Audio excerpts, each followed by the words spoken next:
વિદ્યાર્થી મિત્રો, આપણે જે યુનાઇટેડ નેશન એટલે કે રાષ્ટ્રસંઘના અંગોની વાત કરી રહ્યા છે કે એનું શું કાર્ય છે, એમાંનું એક બીજું મહત્વનું અંગ એટલે આર્થિક અને સામાજિક સમિતિ. તો ચાલો શું છે આ આર્થિક અને સામાજિકનું કાર્ય આપણે વિસ્તારથી જોઈએ.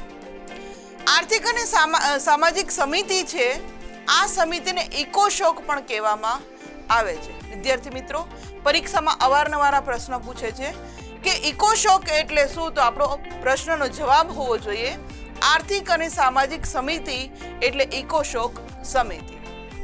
આર્થિક અને સામાજિક સમિતિની અંદર ટોટલ 54 સભ્યો છે, એટલે કે 54 સભ્યો છે. સામાન્ય સભા તેના નેતૃત્વ થતા 2/3 સભ્યોને 3 વર્ષ માટે ચૂંટે છે. જ્યારે સામાન્ય સભા મળે છે અને બધા દેશના આપણને ખ્યાલ છે કે વધુમાં વધુ 5 મેમ્બર મોકલી શકે. તો આ જેટલા મેમ્બર ભેગા થાય છે એમાંથી 2/3 સભ્યોને 3 વર્ષ માટે આ આર્થિક અને સામાજિક સમિતિના સભ્ય તરીકે નીમવામાં આવે છે. આ ઇમેજની અંદર જે આપણે આર્થિક અને સામાજિક સમિતિની વાત કરી રહ્યા છીએ કે જેના મેમ્બર્સની ચૂંટણી થાય છે એ જોઈ શકીએ છીએ. આગળ વાત કરીએ તો આ સમિતિની અંદર સૌથી પહેલી સંસ્થા આવે છે WHO, જેનું ફૂલ ફોર્મ થાય છે વર્લ્ડ હેલ્થ ઓર્ગેનાઇઝેશન, કે જેને શોર્ટમાં આપણે કહીએ છીએ WHO, વિશ્વ આરોગ્ય સંસ્થા. આ શબ્દ તો વિદ્યાર્થી મિત્રો હમણાં તમે 2021ની સાલની અંદર અવારનવાર સાંભળ્યો હશે, કારણ 2020ની અંદર આવેલી મહામારી એટલે કે કોરોનાની અંદર આ WHO એ બધાનું આરોગ્ય માટે ઘણી બધી કામગીરી કરી છે. એટલે WHO શબ્દ તમે તો અવારનવાર સમાચાર પત્રમાં, ન્યૂઝમાં બધે સાંભળ્યું હશે, ટીવી ઉપર, કે WHO શું છે તો કે વર્લ્ડ હેલ્થ ઓર્ગેનાઇઝેશન, કે આખા વિશ્વની આરોગ્યની સંસ્થા, કે વિશ્વના દરેક નાગરિકનું આરોગ્ય કઈ રીતે જળવાય એનું કામગીરી કોણ કરે છે તો કે આ WHO. આ જે સંસ્થા છે WHO એ વિશ્વના માનવીઓનું સ્વાસ્થ્ય સુધારણાનું કાર્ય કરે છે. જ્યારે કોરોનાની મહામારી 2020માં આવે છે ત્યારે WHO જ એને જાહેર કરે છે કે આ આખા વિશ્વની ઉપર અસર કરી ગઈ છે અને આ મહામારીથી કઈ રીતે બચવું. તો આ કામગીરી કરનાર હોય, આ મહામારી છે એવું જાહેર કરનાર હોય તો એ WHO છે, કે જે આખા વિશ્વને એની તકેદારી રાખવા માટે પ્રેરે છે. આ ઇમેજની અંદર વર્લ્ડ હેલ્થ ઓર્ગેનાઇઝેશન છે, આપણને ખ્યાલ છે કે અમેરિકાની અંદર આની મુખ્ય સંસ્થા આવેલી છે. ત્યારબાદ વાત કરીએ તો IMF શું છે તો કે ધ ઇન્ટરનેશનલ મોનેટરી ફંડ, આંતરરાષ્ટ્રીય બેંક તથા નાણાં ભંડોળ. આ IMF ની અંદર શું હોય છે તો કે નાણાકીય સ્થિરતા સ્થાપવાનું કાર્ય IMF કરે છે.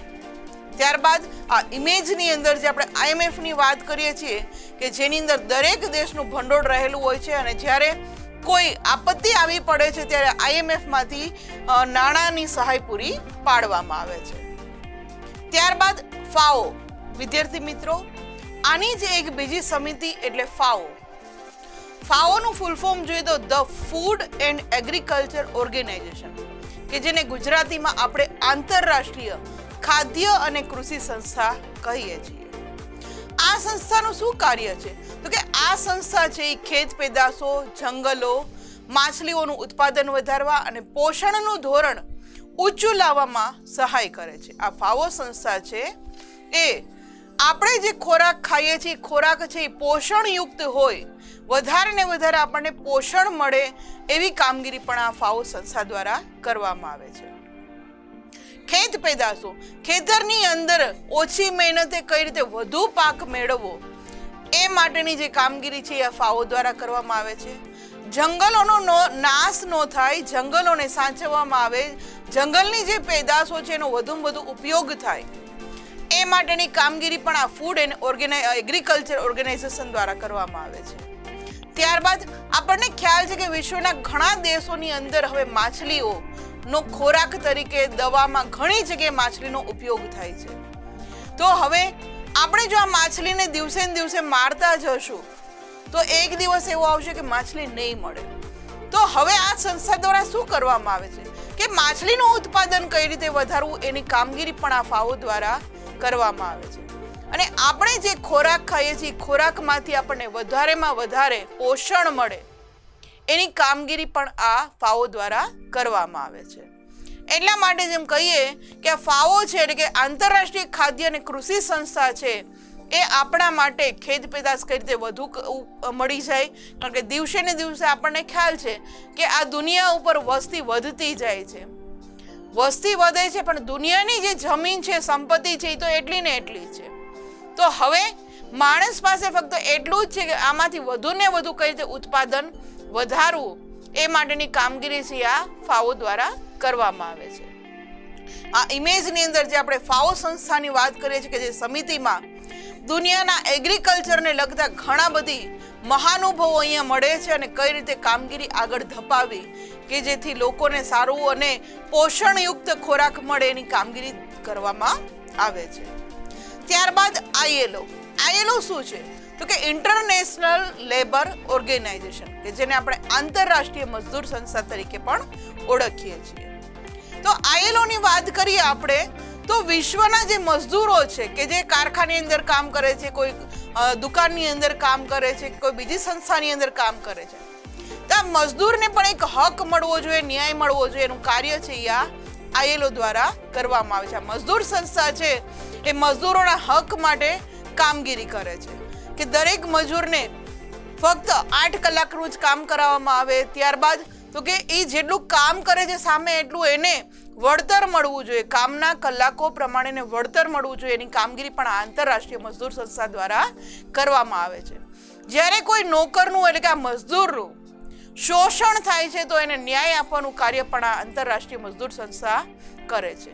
તો વિદ્યાર્થી મિત્રો, આ આઈએલઓ છે એ મજદૂર સંસ્થા તરીકે આપણે ઓળખીએ છીએ કે વિશ્વના કોઈ પણ ખૂણે રહેલો મજદૂર જ્યારે અન્યાય થાય છે ત્યારે એ આ આઈએલઓ થ્રુ પોતાનો હક માંગી શકે છે ને મજદૂરને કઈ કઈ રીતની કામગીરી કરાવી, એનું શોષણ ન થાય એના પણ જે નિયમો છે એ આ આઈએલઓ સંસ્થા દ્વારા તૈયાર કરવામાં આવે છે કે જેથી આ મજદૂર લોકોને મિનિમમ આટલું તો વળતર મળવું જ જોઈએ.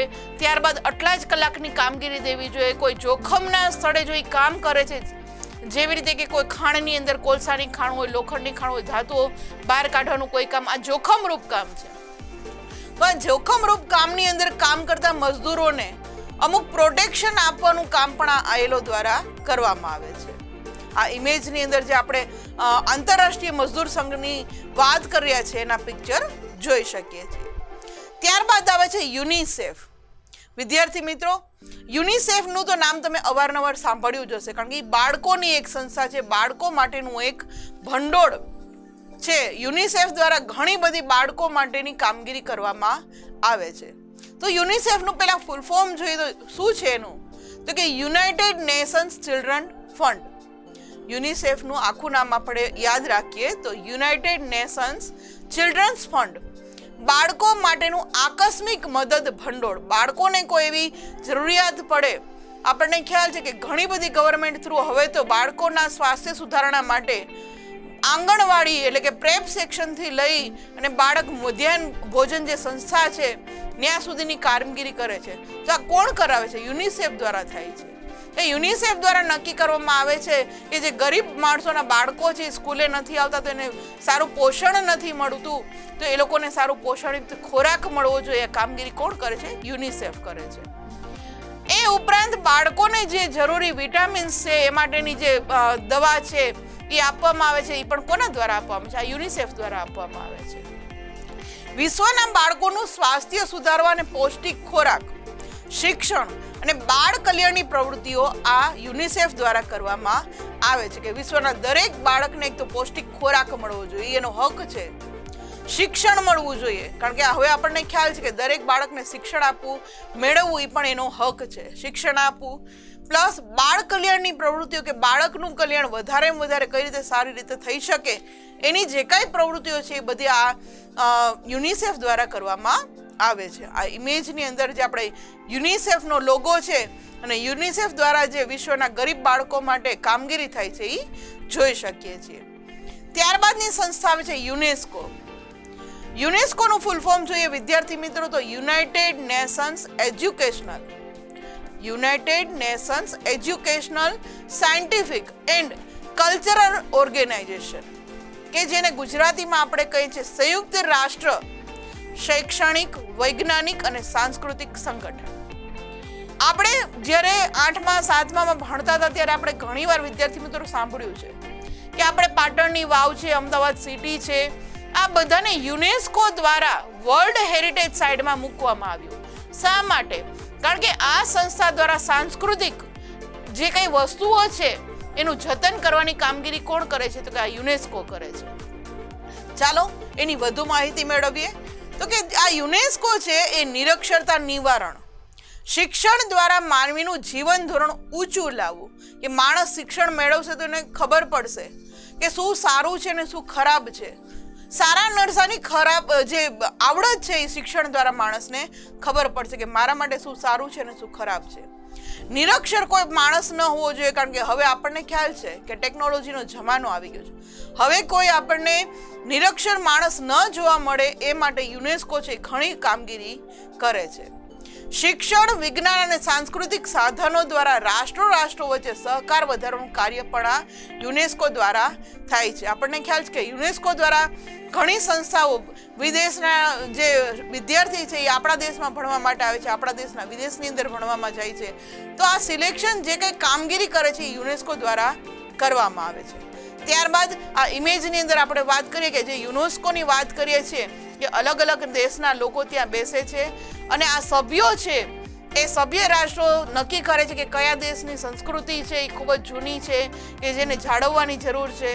તો આપણા ભારતની અંદર આવી તો ઘણી બધી જગ્યાઓ છે કે જે યુનેસ્કો દ્વારા જાહેર કરવામાં આવી.